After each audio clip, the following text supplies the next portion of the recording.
Salmo 139 diz assim: Senhor, Tu me sondaste e me conheces. Tu conheces o meu assentar e o meu levantar. De longe entendes o meu pensamento. Cercas o meu andar e o meu deitar, e conheces todos os meus caminhos. Sem que haja uma palavra na minha língua, eis que, ó Senhor, tudo conheces. Tu me cercaste em volta e puseste sobre mim a tua mão. Tal ciência é para mim maravilhosíssima, tão alta que não a posso atingir. Para onde me irei do teu espírito? Ou para onde fugirei da tua face? Se subir ao céu, tu aí estás. Se fizer no Sheol a minha cama, eis que tu ali estás também. Se tomar as asas da alva, se habitar nas extremidades do mar, até ali a tua mão me guiará e a tua destra me susterá. Se disser, de certo que as trevas me encobrirão, então a noite será luz à roda de mim. Nem ainda as trevas me escondem de ti, mas a noite resplandece como o dia. As trevas e a luz são para ti a mesma coisa. Pois possuíste os meus rins, entreteceste-me no ventre de minha mãe. Eu te louvarei, porque de um modo terrível e tão maravilhoso fui formado. Maravilhosas são as tuas obras, e a minha alma o sabe muito bem. Os meus ossos não te foram encobertos quando no oculto fui formado e entretecido como nas profundezas da terra. Os teus olhos viram o meu corpo ainda informe, e no teu livro todas estas coisas foram escritas, as quais iam sendo dia a dia formadas, quando nem ainda uma delas havia. Quão preciosos são para mim, ó Deus, os teus pensamentos, quão grande é a soma deles. Se os contasse, seriam em maior número do que a areia. Quando acordo, ainda estou contigo. Ó Deus, tu matarás de certo o ímpio. Apartai-vos, portanto, de mim, homens de sangue, pois falam malvadamente contra ti, e os teus inimigos tomam o teu nome em vão. Não aborreço eu, ó Senhor, aqueles que te aborrecem. Não me aflijo por causa dos que se levantam contra ti. Aborreço-os com ódio completo, tenho-os por inimigo. Sonda-me, ó Deus, e conhece o meu coração. Prova-me e conhece os meus pensamentos. Vê se há em mim algum caminho mau e guia-me pelo caminho eterno. Que Deus nos abençoe através da sua palavra lida aos nossos corações. Amados, nós estamos na série de mensagens O que é ser batista, e nós estamos nessa altura estudando a declaração doutrinária da nossa Convenção Batista Brasileira. E o segundo artigo da declaração fala sobre Deus. E se você baixou o arquivo e visualizou, você percebeu que quando ele fala sobre Deus, ele coloca um item, Deus, e ele coloca 3 subitens: Deus Pai, Deus Filho e Deus Espírito Santo. Então nós vamos estudar hoje sobre Deus. Eu pretendo caminhar também com Deus Pai, mas vamos deixar Deus Filho e Espírito Santo para próximas semanas, para que nós possamos ter um estudo mais tranquilo e possamos caminhar um pouco sobre isso. Nós lemos o texto do Salmo 139 e nesse texto nós vemos exatamente uma ótima descrição do salmista sobre Deus. Ele fala sobre várias coisas a respeito de Deus. Nós encontramos aqui onisciência, onipresença, nós encontramos aqui sobre a eternidade de Deus. Então nós vamos hoje refletir sobre quem é Deus, sobre a pessoa de Deus. Então veja, nós temos Deus, que é o único Deus vivo e verdadeiro. Então, o nosso Deus é o único Deus. Não há outro Deus além do nosso Deus. Ele é único. Então, nós, como batistas, declaramos isso, que o nosso Deus é único, que ele é um Deus vivo. Houve um filósofo aí, há um tempo atrás, que declarou a morte de Deus. Ele entendeu que Deus criou todas as coisas e depois morreu e deixou o mundo aí funcionando, porque foi criado a uma perfeição tão grande que funcionava mesmo sem a existência de Deus. Não, nós não cremos num Deus que tenha morrido. O nosso Deus é único e é verdadeiro. E o nosso Deus é vivo e verdadeiro, digo eu. Ele é espírito pessoal. O nosso Deus, então, ele é espiritual. Nós encontramos na Bíblia algumas referências a mãos de Deus, não é? ao rosto de Deus, a coisas assim, características, partes corpóreas, humanas, falando como se fosse Deus.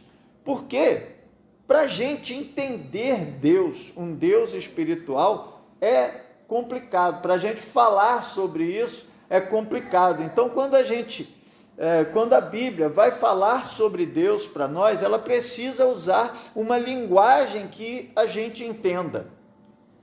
Então, veja, Deus não tem mão, Deus não tem rosto, Deus não tem face, Deus não tem pé, nada disso, porque ele é um ser espiritual. E, logo, se ele é um ser espiritual, ele não tem esses órgãos, digamos assim, essas partes do corpo humano. Mas isso é uma forma didática de a Bíblia nos ensinar sobre Deus, falar conosco sobre o nosso Deus. Então ele é espírito, mas ele é um espírito pessoal. Isso quer dizer que o nosso Deus, ele é uma pessoa, ele se relaciona conosco. Ele não é um espírito difuso. Isso aqui tem uma certa relação com uma heresia chamada panteísmo, que pensa que Deus está nas coisas. Então, como se Deus, a árvore é a emanação de Deus, tudo que existe na natureza, segundo o pensamento deles, é emanação de Deus. E aí adoram vaca, adoram uma série de animais e de coisas da natureza, adoram sol, adoram lua, porque pensam que tudo é emanação de Deus. Não, nosso Deus é um espírito pessoal. Ele é eterno. O nosso Deus, ele é eterno. Essa é uma característica dele e é uma característica que nós não temos. Nós não somos eternos, nós somos finitos. Por isso que é tão difícil a gente compreender a grandeza de Deus. A gente se relaciona com a pessoa de Deus, a gente fala com Deus, a gente ouve sobre Deus, nós adoramos a Deus, mas nós não conseguimos compreendê-lo em toda a sua grandeza, porque a eternidade não cabe em nós. Veja, nós que somos salvos em Cristo Jesus temos a vida eterna. Nós temos a vida eterna, mas nós não somos eternos. O nosso Deus, só Ele é eterno. Só Ele sempre existiu. Só Ele e mais ninguém. Nem anjos, nem Satanás, nem nenhuma outra coisa ou criatura. Nada existe desde sempre. Só o nosso Deus. Mas como nós podemos ter a vida eterna? Nós temos a vida eterna com Deus. Nós vamos participar da eternidade de Deus. É por isso que nós podemos dizer que vamos herdar a vida eterna, mas é herdar a vida eterna para viver a eternidade de Deus. Ele é infinito, infinito em tudo, imutável. Eu gosto muito de pensar na imutabilidade de Deus. Essa descrição, eu estou lendo, está na declaração. Ele vai falando todas essas informações para nós, né? E a gente vai pensando sobre cada uma delas. O nosso Deus é imutável. Isso quer dizer que Ele é o mesmo ontem, hoje e eternamente. Isso quer dizer que no nosso Deus não há variação, não há sombra de variação no nosso Deus. O nosso Deus não se desenvolve. O nosso Deus não é melhor hoje do que foi ontem. O nosso Deus, Ele não aprende. Nós, na nossa vida, nos desenvolvemos. Na nossa vida espiritual, a gente luta pelo desenvolvimento. É por isso que a gente estuda, é por isso que a gente quer conhecer cada vez mais. É por isso que a gente faz séries como essa, que a gente para pensar sobre as coisas de Deus, sobre a nossa vida. Por isso que a gente... Por quê? Porque a gente se desenvolve espiritualmente para que a gente possa ser hoje melhor do que ontem e amanhã melhor do que hoje. Não, isso não acontece com o nosso Deus. O nosso Deus não está em desenvolvimento. Ele é imutável, Ele é o mesmo. Ele é onipotente, pode todas as coisas. Ele é onisciente, Ele sabe todas as coisas. Ele é onipresente, Ele está em todos os lugares. Ora, pastor, mas o senhor não falou que Deus não está em todas as coisas? Ele não está em todas as coisas, mas Ele está em todos os lugares. Por isso o salmista disse, para onde eu fugirei do teu espírito? Para onde eu irei? Se eu subir ao céu, tu aí estás. Se fizer no Sheol, no mundo dos mortos, a minha cama, tu ali também estás. Se eu tomar as asas da alva, se habitar nas extremidades do mar, até ali a tua mão me guiará e a tua destra me susterá. Os versículos 7 a 10. O nosso Deus está em todos os lugares, não é possível fugir da presença de Deus. Onde nós formos, Ele está. Ele é perfeito em santidade. Nós devemos ser santos, porque o nosso Deus é santo. A santidade é um atributo, é uma qualidade de Deus que pode ser ensinada a nós. Então nós olhamos para a santidade de Deus e aprendemos com Ele.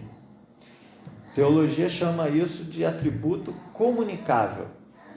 Quer dizer o seguinte: o nosso Deus, Ele é amor. E nós também devemos ser. Então nós olhamos para o amor de Deus e crescemos em amor. O nosso Deus é santo. Nós também devemos ser santos. Então a gente olha para a santidade de Deus e aprende a ser santo. A santidade de Deus, como diz aqui, ela é perfeita. A nossa, imperfeita. Por isso a gente tem que aprender com Ele. Ele é o exemplo, Ele é o molde. Então nós olhamos para a santidade perfeita do nosso Deus para aprender. O que é santidade? É separação do pecado. Aqui quer dizer exatamente isso. Então o nosso Deus, Ele é perfeitamente separado do pecado. Não há nele a menor possibilidade de pecado. Ele é perfeito em justiça. Então o nosso Deus, Ele é perfeitamente justo. é perfeito em santidade, justiça, verdade e amor. E assim, eu sempre gosto de conjugar santidade com amor, porque esses dois atributos de Deus, eles se equilibram. Vai haver pessoas que vão dizer que como que Deus ama o pecador e deixa esse pecador ir para o inferno. E o que faz com que o amor de Deus permita o pecador ir para o inferno é exatamente a justiça de Deus, porque ele é santo, então ele é separado do pecado, ele é amoroso, ele é justo. Então tudo em Deus é perfeitamente conjugado e ele encontra essa perfeição. Ele é o Criador, sustentador, redentor, juiz e senhor da história e do universo. Então veja, o nosso Deus, ele é criador do universo. Ele criou todas as coisas, é o que nós encontramos lá no Gênesis capítulo 1.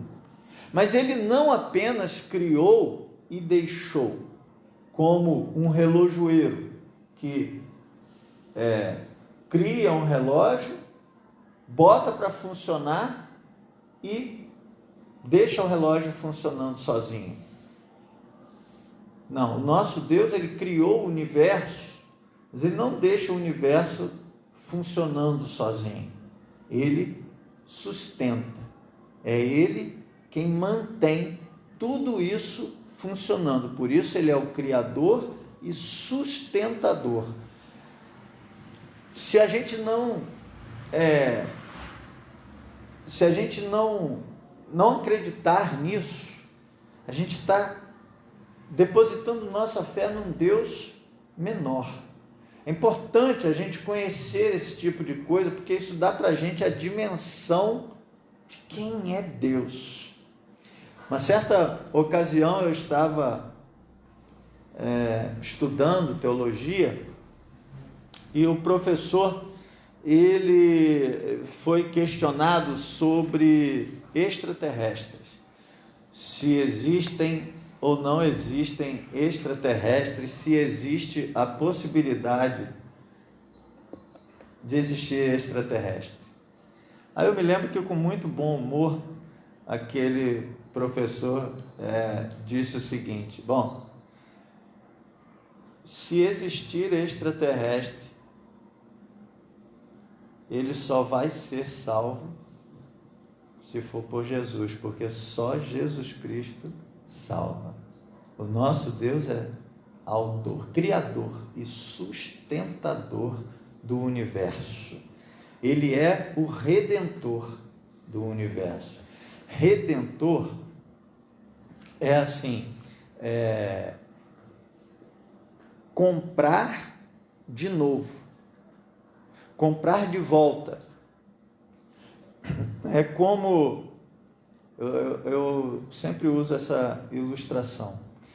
A primeira igreja batista em São Cristóvão, aqui na cidade de Cabo Frio, ela foi construída em um terreno que ela comprou há muitos anos atrás. Foi comprado, acho que pela igreja mãe, há muitos anos atrás, esse terreno, e construiu a igreja ali. Anos mais tarde, a igreja teve que comprar de novo o terreno que já era dela, porque aconteceu lá um imbróglio jurídico, que eu agora não tenho como explicar para os irmãos, essas coisas que acontecem com terreno, e em algum momento a igreja foi questionada sobre a propriedade do terreno, e ela se viu em dificuldade de comprovar que ela realmente havia comprado o terreno e que aquele terreno era dela. Ficou uma discussão jurídica sobre a propriedade ser ou não da igreja. E qual foi a decisão da igreja? Comprou de novo o terreno que já era dela. Quando nós dizemos que Cristo é o nosso Redentor, é exatamente isso. Ele nos criou. Ele nos criou para quê? Para o louvor da sua glória. Ele nos criou para dedicar seu amor a nós. Só que nós nos perdemos dele por causa do pecado. E então o sangue de Jesus Cristo na cruz do Calvário nos compra de novo. Ele paga 2 vezes, né? Ele fez, é dele. Aí nós nos perdemos dele e ele nos comprou de volta para ele. Isso significa redentor. Então, olha, ele é o criador, sustentador, redentor, juiz. Isso tem a ver com a justiça de Deus que nós falamos, e Senhor da história e do universo. Então, todas as coisas que acontecem estão debaixo do controle do nosso Deus. Ele ou permite, ou realmente age para que as coisas aconteçam da maneira como acontecem. Nada foge ao seu controle, nada foge ao seu desígnio, que governa pelo seu poder, dispondo de todas as coisas. Então, tudo está disponível a Deus.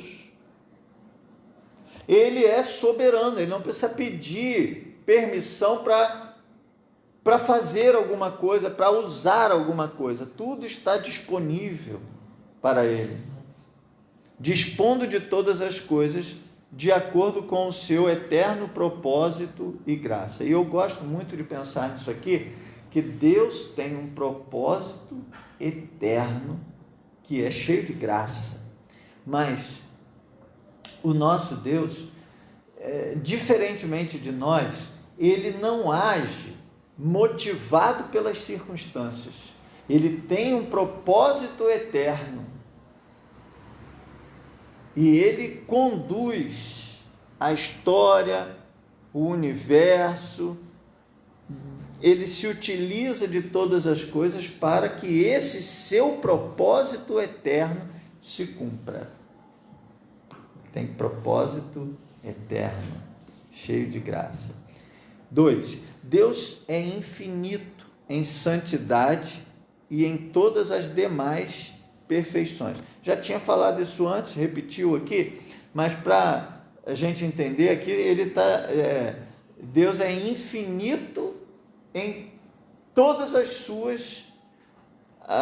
suas perfeições. Então é redundante mesmo, né? Ele é infinito na perfeição. E aqui está todos os atributos de Deus, né? Eternidade, onipresença, onipotência, onisciência, santidade infinita, amor infinito, sabedoria infinita. Tudo isso faz parte, tudo isso é da característica própria de Deus de ser perfeito em tudo. Por isso, a Ele devemos todo o amor, culto e obediência. Conhecer a Deus, ter ideia da grandeza de Deus, nos ajuda a adorá-lo.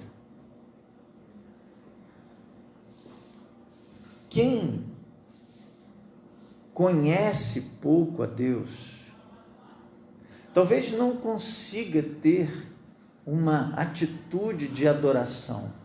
Tem gente que adora a Deus como se estivesse se referindo a uma pessoa de igual para igual.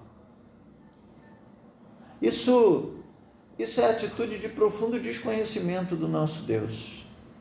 O nosso Deus é grande. O nosso Deus é maior. O nosso Deus está acima de todas as coisas. O nosso Deus é perfeito. Por isso eu posso adorar a Deus mesmo quando eu não entendo as coisas. Quando eu não entendo essas coisas que acontecem, pelas quais nós estávamos orando aqui agora há pouco, Quando eu não entendo essas coisas, eu consigo adorar a Deus, porque eu sei que Ele conhece o que eu não conheço, que Ele sabe o que eu não sei, que Ele tem propósitos aos quais eu desconheço. Então eu consigo adorá-lo a despeito de qualquer situação, porque eu o conheço, porque eu consigo confiar a minha vida inteiramente nas mãos de Deus, porque eu o conheço. Eu hoje estava conversando com a minha esposa, que teve Covid há algumas semanas atrás, e ela estava, hoje é que ela veio falar isso comigo. Ela falou para mim assim, pois eu estava esperando que hora que eu ia piorar, que hora que eu ia ter falta de ar, que hora que eu ia ser entubada. Mas você olhava para ela e ela estava serena. Porque nós sabemos em quem confiamos. E se piorar, e se der falta de ar, e se entubar, é porque Deus fez assim. Mas aprove a Deus que nada disso acontecesse. Nós devemos, irmãos, precisamos conhecer a esse Deus. Eu conversei com uma pessoa há poucos dias e ela falou, eu preciso muito de Deus, porque eu tenho uma morte dentro de mim. Eu olho para dentro de mim e eu sinto cheiro de morte. Então eu me agarro com Deus, porque eu preciso dele. Para adorar a Deus é importante conhecer a Deus. Para confiar em Deus é importante conhecer a Deus. Para entregar a sua vida a Deus é importante conhecer a Deus. Por isso, porque Ele é Criador, sustentador, Redentor, Juiz, Senhor da história, do universo, governa pelo seu poder, dispondo de todas as coisas, de acordo com o seu eterno propósito e graça. Deus é infinito em santidade, em todas as demais perfeições. Por isso, a Ele devemos todo amor, culto e obediência. Não há como questionar a um Deus desse. Em sua triunidade, o eterno Deus se revela como Pai, Filho e Espírito Santo. Pessoas distintas, mas sem divisão em sua essência. Aqui eu vou convidar você a abrir um outro texto da Bíblia, que está lá em Gênesis, capítulo 1, o verso 26. Gênesis capítulo 1, verso 26, diz assim, e disse Deus, façamos o homem à nossa imagem, conforme a nossa semelhança, e domine sobre os peixes do mar, sobre as aves do céu, sobre o gado, sobre toda a terra, sobre todo réptil que se move sobre a terra. Façamos conforme a nossa imagem e semelhança. Com quem ele estava falando? Nós estamos aqui no princípio. Ele estava falando com ele mesmo, mas não estava falando sozinho. Pai, Filho, Espírito Santo na criação. Quando nós vamos para o Novo Testamento, aí a gente encontra lá em João capítulo 1, no Evangelho de João, capítulo 1, nós lemos assim, no princípio era o verbo. João chama Jesus de verbo, chama Jesus de palavra, né? No princípio era o Verbo estava com Deus e o Verbo era Deus. Ele estava no princípio com Deus. Todas as coisas foram feitas por Ele, e sem Ele, nada do que foi feito se fez.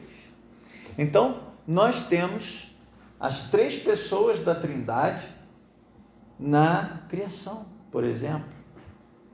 O nosso Deus se manifesta em três pessoas, mas nós não adoramos a três deuses. É um conceito realmente complexo. Como pode três pessoas, mas não serem três deuses? É um Deus que se revela em três pessoas.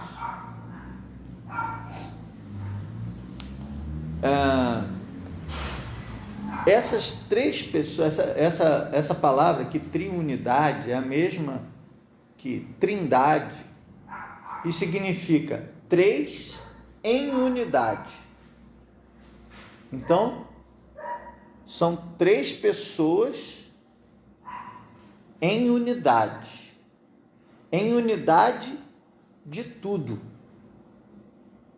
Eles têm a mesma essência. É difícil explicar, porque qualquer ilustração que eu utilize sempre vai ser questionável, porque são coisas finitas, e o nosso Deus é infinito. A perfeição, a maravilha de Deus é muito grande. Mas eu vou tentar aqui dar algumas ilustrações para os irmãos sobre a Trindade. Primeiro, explicar exatamente o que é. As três pessoas têm os mesmos atributos, eles têm a mesma essência. Então, quando a gente diz assim, Deus é onisciente. Quem é onisciente? Deus, Pai, Filho e Espírito Santo, sabem todas as coisas. Deus é onipotente. Que Deus é onipotente? Pai, Filho e Espírito Santo, todos eles. Deus é infinito em santidade. Quem é infinito em santidade? Pai, Filho e Espírito Santo. Eles têm a mesma essência.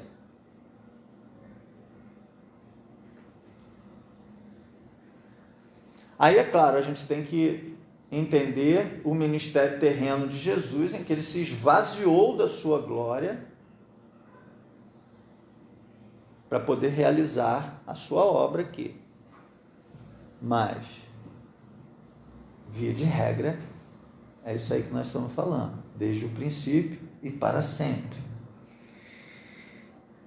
Então, é exatamente isso. É a mesma essência. E aí eu vou tentar ilustrar, essas ilustrações são imperfeitas, mas para a gente tentar entender. Tem uma mais comum assim, que me acompanha mais tempo, inclusive, que é inclusive sobre um aparelho que não se usa mais. Antigamente nós tínhamos aquele aparelho de som 3 em 1, que era toca-disco, aquele vinil, toca-fita e rádio. Era um aparelho só.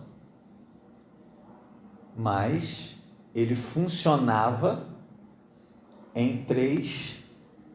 de três maneiras diferentes. Ele tinha três funções diferentes. Então, essas três pessoas da Trindade têm funções diferentes. Quando você estava tocando o disco, era o toca-disco ali funcionando, naquele aparelho, que era um só.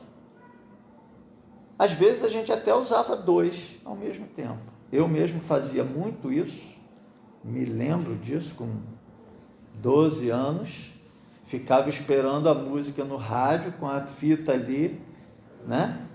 Botava aquele adesivo no buraquinho, porque quando você quebrava não conseguia gravar nada, e botava a fita ali. Quem é da década de 70 para trás sabe o que eu estou falando. Aí a gente colocava ali e esperava quando a música entrava, a gente apertava 2 botões juntos, aí a fita gravava aquilo que estava no rádio. Então, eles funcionavam ao mesmo tempo,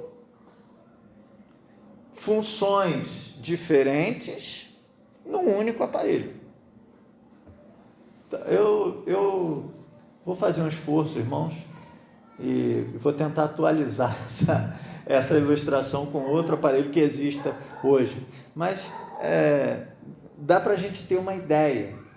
Eu acho que é bom para a gente ter uma ideia. A outra também é imperfeita, mas, por exemplo, eu e a minha esposa somos casados. E conforme a palavra de Deus, nós somos uma só carne. Deixará o homem, seu pai e sua mãe, se unirá à sua mulher e serão os dois uma só carne.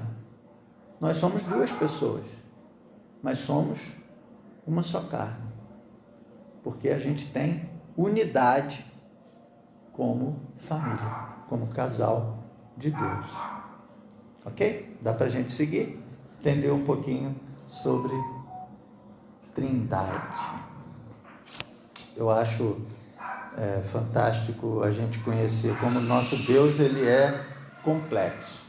E aí, quando a gente viu a Trindade, nós vamos... tem a Trindade também. Abre aí, não tem problema nenhum. Marcos, Evangelho de Marcos, capítulo 1, de 9 a 11, no batismo de Jesus, nós encontramos ali as 3 pessoas. Marcos, capítulo 1, de 9 a 11. E aconteceu naqueles dias que Jesus, tendo ido de Nazaré da Galiléia, foi batizado por João no Jordão. E logo que saiu da água, viu os céus abertos e o Espírito, que como pomba descia sobre ele. E ouviu-se uma voz dos céus que dizia: Tu és o meu Filho amado, em quem me comprazo. Então aqui nós temos as 3 pessoas da Trindade interagindo ali perfeitamente naquele momento. Vamos falar agora sobre Deus Pai. Deus como Criador. Agora nós estamos falando do Pai, hein? Deus como Criador manifesta disposição paternal para com todos os homens. Então o nosso Deus olha para nós como Pai. Todas as vezes que nós vemos uma parábola na Bíblia e a gente tem um Pai nessa parábola, a gente tem a pessoa de Deus ali sendo de alguma maneira representada nessa parábola pelo Pai. Deus então tem uma disposição paternal. Eu vi um filme outro dia e nesse filme Deus aparecia como uma mulher. E quando lá no filme mesmo eles foram explicar por que Deus aparecia como uma mulher, é porque aquele homem, que era o personagem, digamos, do filme, ele tinha um problema com o pai. Então, se Deus se apresentasse a ele como pai, ele não teria uma boa relação, já não haveria tanta proximidade, então aparece como uma mulher. Amados, Deus é Pai, mas perfeito. E eu posso dizer esse mais no sentido assim geral, porque todos nós temos Pai, mas em maior ou menor escala ele tem suas imperfeições. Uns são mais imperfeitos do que outros, sem dúvida nenhuma. Então, seja quem for o seu pai, seja como for o seu pai, não deixe que isso contamine a sua ideia sobre Deus. Deus é o pai que todo pai deveria ser. Ele é perfeito como pai. Ele tem disposição paternal com todos os homens, com todas as pessoas. Ele não escolheu uns para salvação, outros para perdição. Não, Deus olha para todos e quer que todos se salvem. Deus quer o melhor para todos. Deus quer derramar o seu amor a todos. Historicamente, ele se revelou primeiro como pai ao povo de Israel, que escolheu consoante os propósitos de sua graça. Então veja, ele não agiu como pai só com o povo de Israel. Não, ele escolheu o povo de Israel para se revelar através da história desse povo. Eu tenho falado muito aqui aos irmãos que para a gente entender as coisas de Deus, a gente tem que entender a história. A gente tem que estudar a história. Crente tem que gostar de história, porque o nosso Deus escolheu se revelar a nós através da história de um povo. Ele então pegou um homem, tirou da sua terra, levou para um outro lugar, ele começou ali uma família, e essa família foi crescendo, e essa família foi se desenvolvendo numericamente, e ele foi se revelando através da história dessa família. Ele não se revelou nessa família, ele se revelou através da sua relação com essa família. Então ele se revelou primeiro como pai ao povo de Israel. Por que ele se revelou primeiro como pai ao povo de Israel? Porque ele quis. Que escolheu consoante os propósitos da sua graça. Ele poderia ter escolhido outro. Ao invés de escolher Abraão, ele poderia ter escolhido outra pessoa. Naor, ele poderia ter escolhido outro. Mas a sua vontade foi aquela, a sua decisão. Ele é pai de nosso Senhor Jesus Cristo, a quem enviou a este mundo para salvar os pecadores e deles fazer filhos por adoção. Será que Deus gostava mesmo de Jesus?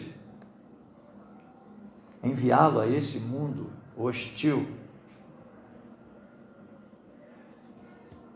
para nascer numa manjedoura, para crescer numa aldeia sem importância, para viver caminhando dias e dias, longas jornadas a pé, para ser insultado em Jerusalém, para ser rejeitado pelo seu povo, que desejou a sua crucificação, para ser açoitado,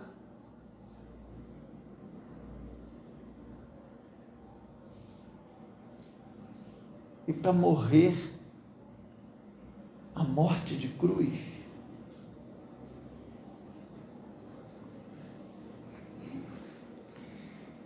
Sim, ele sempre amou a Jesus. Esse é o meu filho amado. Mas então por que ele fez isso? Porque ele amava também a mim e a você, que precisávamos de Jesus. Ele não nos negou a Jesus. Ele é Pai de nosso Senhor Jesus Cristo, a quem enviou a este mundo para salvar os pecadores e deles fazer filhos por adoção. Leia comigo João capítulo 1, versos 12 e 13.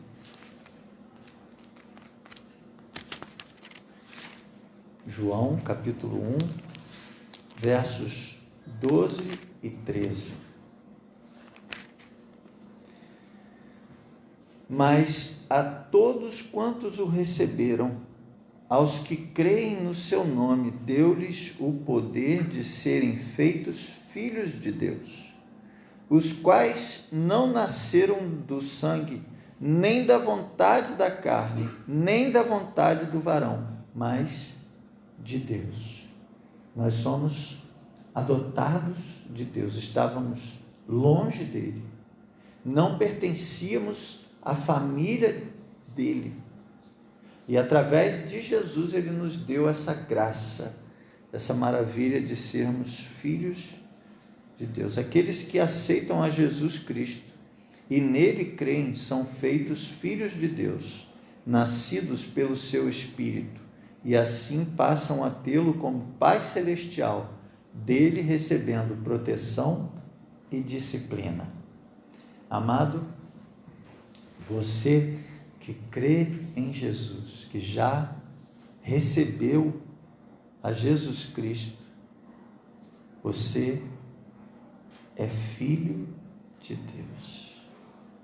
E se você que está me ouvindo, porventura, ainda não creu em Jesus Cristo como seu Salvador, ainda não entregou sua vida a Ele, faça isso agora. Entregue sua vida a Jesus. Receba-o como seu Salvador. Creia no nome de Jesus e você se tornará filho de Deus para viver a eternidade de Deus. Que Deus te abençoe.